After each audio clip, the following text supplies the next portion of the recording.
Oscar award-winning actress Susan Sarandon was just dumped by her Hollywood agents over these comments.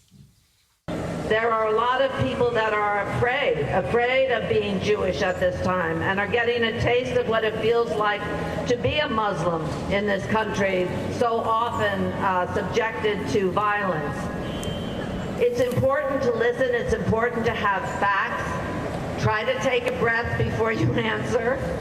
And if it's possible, have a conversation. We need a ceasefire now. Asra Nomani is author of Woke Army and senior fellow for the Independent Women's Network, and she joins me now.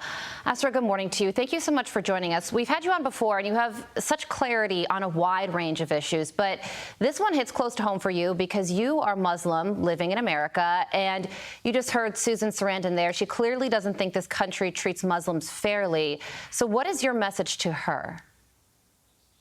So my message to her is I am a Muslim living in America, and I know more freedoms living in the United States of America than I would any Muslim country in the world. It was here in America that my mother and father arrived in the 1960s. My father got a PhD. My mother was able to work for a living. My mother was able to live with her hair free in the wind.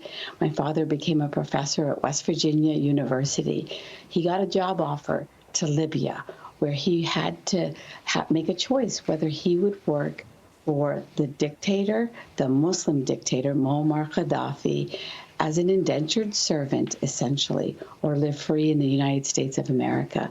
And this is where he chose. I wrote a tweet and I said, I took a picture of my parents. My dad's now 90, my mom is in her 80s.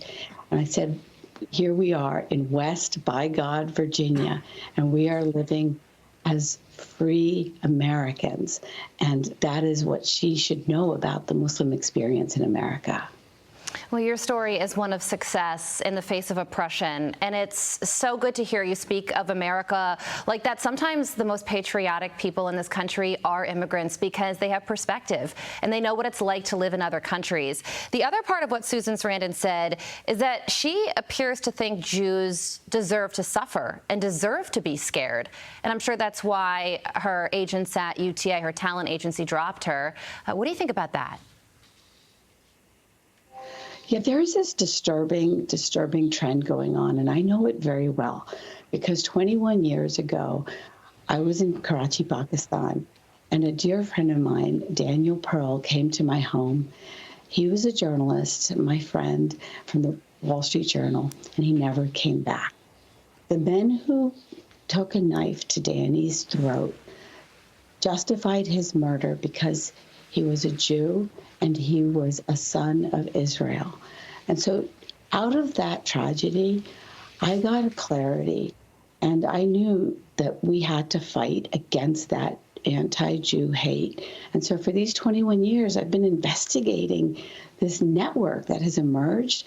It's those people that we see on the streets and in the campuses now, the Islamists, the radical Muslims, working with the leftists like Susan Sarandon. And I call them the woke army. And what I say to everyone is Jewish people must stand strong. They must be unapologetic in their identities, and all people must stand with them without any shame. This is the uniform that I have been wearing to these rallies that are anti-Israel rallies.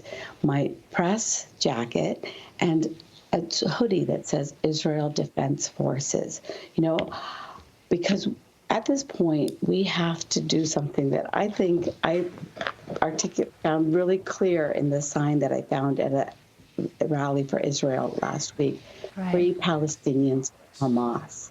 Yes. We have to eliminate extremism. That is the message, Asra, and thank you so much for providing clarity to this issue that seems so simple to some, and yet somehow it's become twisted and complicated. Asra Nomani, thank you for joining us this morning. We so appreciate you today and every day. Thank you.